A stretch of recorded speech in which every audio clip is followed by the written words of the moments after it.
There is some hope among Australia and other countries that without U.S. involvement, the TPP proposal can move ahead.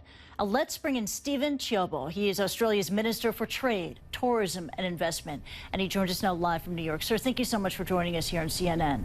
Pleasure. Of course, as reported, the TPP in its current form is dead.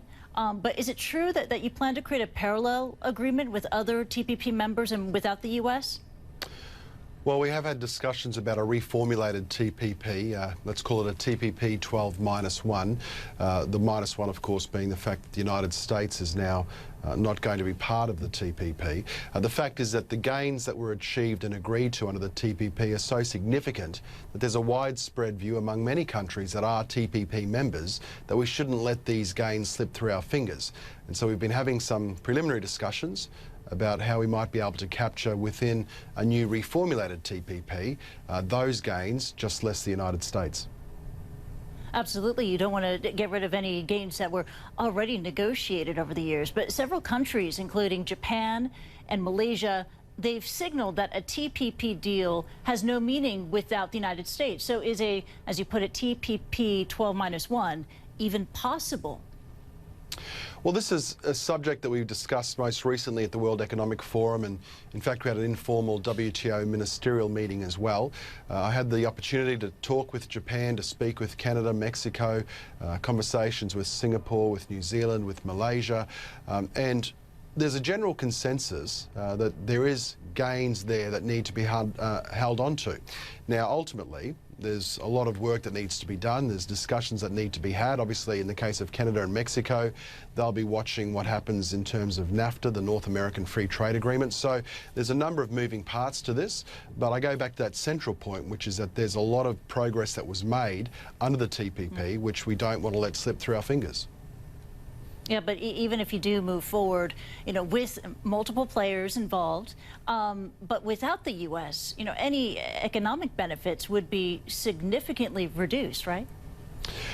Well, yes and no. And this is exactly the question that needs to be asked and analysed. I mean, in Australia's case, we already have a free trade agreement with the United States, and we've been a good friend with the United States for, of course, decades and decades, and we want to continue to build on that relationship. But under the TPP, we had the opportunity to have, for the first time, a comprehensive agreement with, for example, Canada and Mexico, which we don't currently have. And the same applies to a number of other countries. It was the opportunity to actually have some strong bilateral agreements within the framework of the TPP.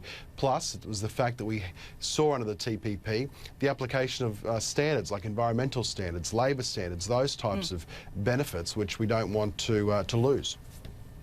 Now, you mentioned those benefits like labor standards, and I got to ask you a question about China. You know, because with Trump pulling out the TPP, many people are saying that the door is open for China to assume a global leadership role in trade. But given China's history, is that a good thing? Well, I'd always reject the notion that it's one or the other. The fact is that these operate in parallel. Australia is also a member of the negotiations around the Regional Comprehensive Economic Partnership, or what's called RCEP. We're part of that because, of course, our geography is within Asia. We're having discussions with a lot of trade partners. We already have in place a free trade agreement with ASEAN countries, but RCEP provides opportunity to have an agreement on a broader basis, 16 countries in total. So there's a key role there for RCEP, and in fact, part of the vision was to have both RCEP and the TPP coming together at some future point for what they call the Free Trade Agreement area of Asia Pacific. And that's the long-term APEC vision, to have a regional trading bloc across Asia and the Pacific. And finally, I want to get your reaction, your gut reaction to Donald Trump's decision here. You know, we know it was expected. He did for a long time pledge to scrap the TPP. He's done that. But how do you feel about working with America under Trump and the trade relationship between U.S. and Australia?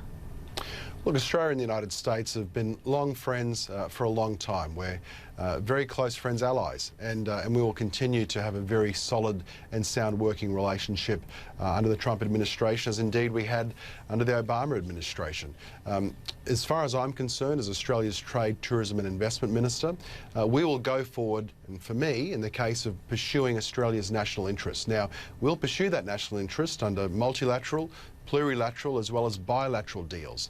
I understand the Trump administration only wants bilateral deals, and of course that's their prerogative. In Australia's case, though, we'll pursue multilateral, plurilateral and bilateral deals because we can achieve good outcomes for Australia using all three.